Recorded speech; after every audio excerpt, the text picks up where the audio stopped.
What's up? We're all gonna die eventually. We are. It's true. No matter what you say or do, the inevitability of life in any probability is death. That is the inevitable destiny. So, why spend majority of your time hating?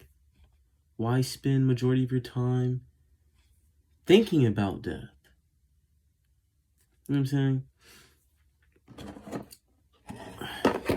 You want to spend most of your time enjoying life, thinking about things that you appreciate, that you value, that you're grateful for. You know? Not holding on to things so tightly that you don't want to let them go. Because what happens when you die? You let go of this physical vessel and everything it was attached to. So, if you're not familiar with doing that on your day-to-day life, it's coming to your death day, I'm sure it's going to be a lot to cope with, All I'm saying is, how do you want to live? It's good to keep in your back.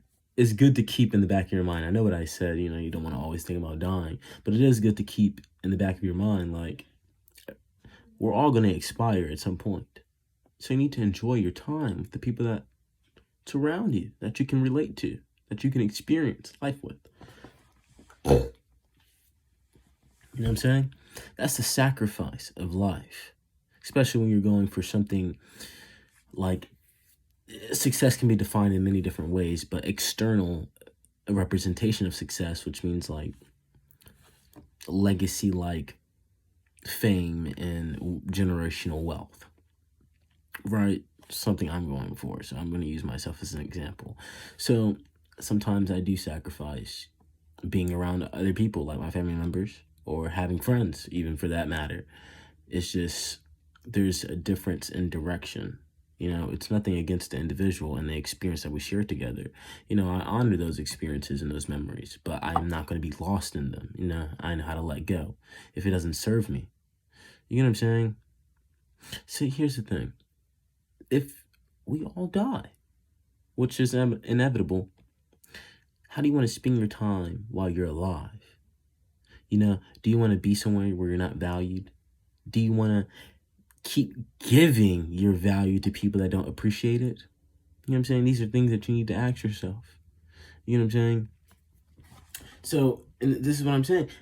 There would be less like de-appreciation, you know what I'm saying, and devaluing people if we came to the realization that all this is temporary.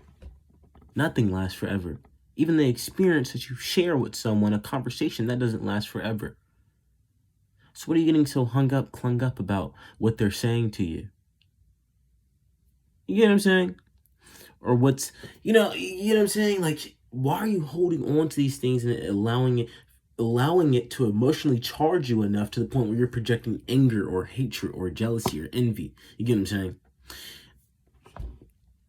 Life isn't long enough for any of that. Regardless of how long anyone lives, the inevitability is everyone's going to die.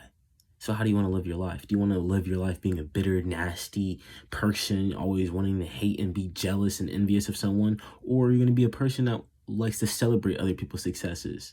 You know what I'm saying? Just because you would like the same energy for you. You get what I'm saying? It's just like what goes around comes back around. You know what I'm saying? You treat others the way you wish to be treated. You know what I'm saying? Some people think, oh my God, he must be doing what he's doing for an ulterior motive. No, it's very simple. I'm doing this to help other individuals. It's treat others like you want to be treated. Someone asked me a long time ago, like, what if you were trying to like mislead us? I was like, why would I do that? I understand that what I do to other individuals is going to be done unto me. So why would I sit on here, you know what I'm saying, and really try to deceive someone all day? That doesn't make any sense. You know what I'm saying? That's like me wishing for someone to come in my life and deceive me. I've had enough of that. So that's one of the exact reasons why I came on YouTube and Instagram and started making music and started making videos and all this. You know what I'm saying? To help other individuals so they don't have to go through the same experiences that I went through. I'm saying, which I feel like inevitably we're all going to experience something one way or another, but you can go into this space and place with more experience than I had at some point or the next guy did. You get what I'm saying? It's the point of this channel. You get what I'm saying? But in any case, like I'm saying, death, it's inevitable. So how do you want to live? Good? You know what I'm saying? Bad? You know what I'm saying? Which these are conceptualizations that you create within your mind based upon your moral compass, your internal compass. You know what I'm saying? But there's also objective good and bad. There's an objective moral right and wrong. You know what I'm saying? Based upon what we've collectively agreed to, based upon how we subjectively felt. You get what I'm saying? So, with that being said, it's not so much about pleasing the objective moral system, but it's more about following your internal compass. You know what I'm saying? Because I feel like when people get lost in so much of the objective, you know, right and wrong and how life should be lived, they forget who they are. And when they see someone else living in their individual truth, knowing who they are, they find a reason to hate on them, to be jealous, to be envious, to project hatred energy. You know what I'm saying? Just the opposing energy, which is not necessary. It's not necessary. I'm saying you can walk in that same truth of being yourself. And I'm saying not being so lost in the external representation of what is right and wrong and how things should be done in your life. You know what I'm saying? That's what like taking a stand is really about. You know what I'm saying? Knowing what you want to do in your life and how you want to lead your life, and not just becoming a representation of all the experiences you've been in your life. You've been through in your life. You get what I'm saying? Like an accumulation of all the negative experiences you've been through in your life, and all the people you've been around that were seemingly negative or had negative characteristics and attributes and qualities. This is where like trauma and shit comes from. You're saying you rose above that, and you utilize that negativity, and you were like, okay, I don't want to be like those people. So let me, you know what I'm saying, observe the behavior, analyze what they've done to me or what they could have said to me, and just know like, that's not how I'm not going to be in the world. You know what I'm saying? It's the complete opposite of, you know, you can't beat them, join them. You know what I'm saying? Like most people go through negative shit and they're like, oh my God, like this world is just so negative. I'm just going to become just as negative as this world. No, that's not the way to do it. You know what I'm saying? The best way is to rise above that energy. That's how you change the world, really change the world. You know what I'm saying? If you allow one negative experience to shape your entire present and future reality, then you've completely lost yourself to the dark side, your own shadow self. You're fighting yourself. You know what I'm saying? You need to be focused on the present, not so distracted of what could happen in the future. You get what I'm saying? Because like I said, it's inevitable. We're all going to die. So what are you so worried about? What are you so worried about? Because this is what I realized. These type of people that's so stuck on trauma, so stuck in negativity, so stuck in jealousy and envy, they're stuck in the past. Their mind is stuck in the past. And that's why they're trying to control the present, because they're trying to dictate the direction of the future. You know what I'm saying? They're trying to control the future. They're so worried about the future because they're so stuck in the past that they can't even enjoy and realize what's really in the present, what's right in front of them. It's sad. It's sad. And that's how most people are living, and that's where mental health disorders come from. And I know a lot of people might think like, oh man, this isn't me. Man, we all go through this. This is a very common issue. Mental health is a big thing. I have, you know, one of my new videos, it's called Mental Health, I'm pretty sure. I was talking about it briefly. You know what I'm saying?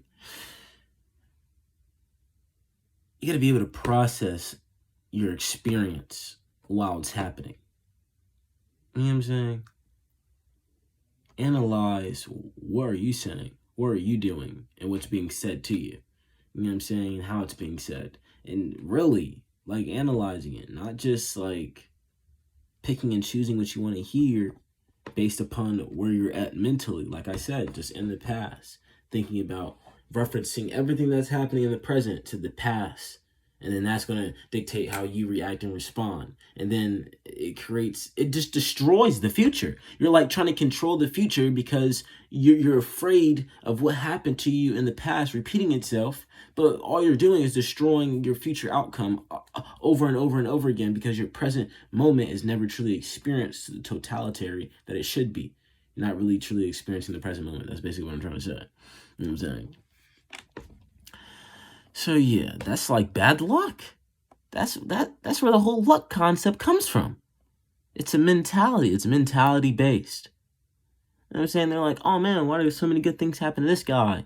Why do so many seemingly bad things happen to this person? What is their mentality? Where's their mind at most of the time? That's what creates your reality. It's that simple. Thoughts, feelings, actions. This video's over. I love you.